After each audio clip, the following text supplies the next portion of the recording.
Hi, so I want to begin by asking you a question, and since I only have 7 minutes, you have to answer really quickly. How many of you have stubbed your toe? Hands up. I would assume most of you. What is the first thing that happens when you stub your toe? Swearing is typically what I hear. Thank you for your honesty. Yes. Typically, when we stub our toes or run into a wall or whatever, those sorts of things, we probably swear or yell or something first. And then what happens? Normally, then you might feel the pain, right? So you stub your toe, you swear, then you feel the pain. And then what happens next? Oftentimes, you start to think, I mean, if you're as dramatic as me, it's like, why did this happen to me? Why is this happening today? You know, I'm going to the beach, now I can't wear my sandals, those sorts of things. But we have those why questions that happen through our minds. And so we see, even in just stubbing a toe or, a paper cut, that we have an engagement of both our emotions, so the anger or the sadness we feel at what has happened. We have the physical, the pain, and then we have the spiritual, which is those why questions. And so I want to engage us a little bit on just the intersection of spirituality as a whole and how that relates to what I do at the hospital, and I see some colleagues here, so what they do as well. So spirituality is a term that many of us have heard, and it has a wide range of definitions. One that I like a lot, and I was actually quite lucky to meet Dr. Christina Pahalski a couple weeks ago, is hers, where she brought together a bunch of people from around the world to come up with a consensus. So it was interfaith, it was intercultural, and they came up with the definition that spirituality is a dynamic and intrinsic aspect of humanity through which persons seek ultimate meaning, purpose, and transcendence, and experience relationship to self, family, others, community, society, nature, and the significant or sacred. Spirituality is expressed through beliefs, values, traditions, and practices. And so we also see another definition. It's a little bit older than hers, but it's an individual's quest for the understanding of true meaning of life and the desire to integrate with the transcendent or sacred, may or may not arise from or lead to community formation or ritual observance. And so we can see that through that, spirituality is about meaning making in life, relationships to others, which could be a god or gods or nature. And as we see, there are some other aspects that it can be connected to. Different spiritual practices that we know or that are more common, meditation, yoga, but also could include things like voluntary work or contributing to your local community in some way, shape, or form. On the other hand, religion is a belief in worship of or obedience to a supernatural power considered to be divine or to have control over human destiny.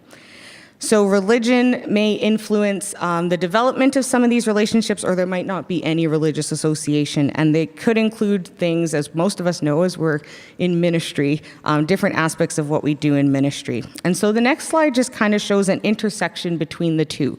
So spirituality, I like to look at it more as the umbrella term, whereas religion fits within it, and there are some intersecting parts. So spirituality looks more so at meaning, purpose, connectedness.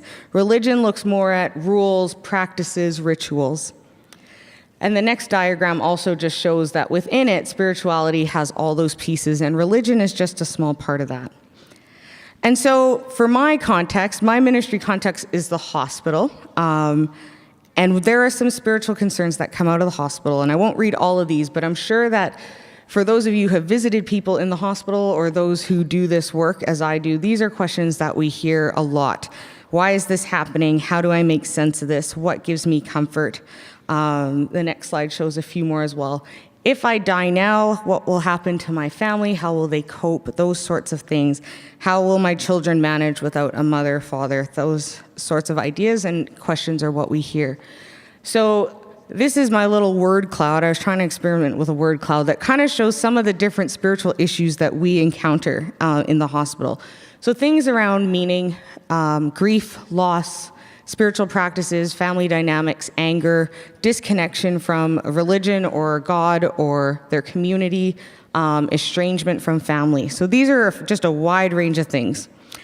So my topic is called Can I Get a Witness? And I call it that because, one, the song has been playing in my head, but two, because Parker J. Palmer has this amazing quote that says, "The human soul doesn't want to be advised or fixed or saved.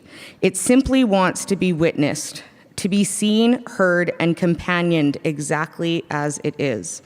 When we make that kind of deep bow to the soul of a suffering person, our respect reinforces the soul's healing resources, the only resources that can help the sufferer to make it through."